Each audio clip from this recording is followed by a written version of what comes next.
ಮಮ್ಮ ಅದೇನೋ ಹೇಳ್ತೀರಂತಂದ್ರಿ ತಾನೆ, ಹೇಳಿ ಮತ್ತೆ ಈಗ. ಇದಾ ಇನ್ಸ್ಪಿರೇಷನ್ ಸ್ಟೋರಿನಾ? ಮಗಳ ಪಾಸ್ ಮಾಡು, ಮಗಳ ಪಾಸ್ ಮಾಡ್ತೀವಿ. ಓಕೆ.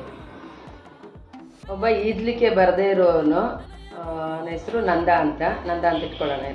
ಅವನು ನದಿಗೆ ಬಿದ್ದುಬಿಡ್ತಾನೆ, ಹೊಳೆಗೆ ಬಿದ್ದುಬಿಡ್ತಾನೆ. ಈಜ್ಲಿಕ್ಕೆ ಬರಲ್ಲ ಅವನಿಗೆ, ಒದ್ದಾಡ್ತಾನೆ ದಡ ಸೇರ್ಲಿಕ್ಕೆ.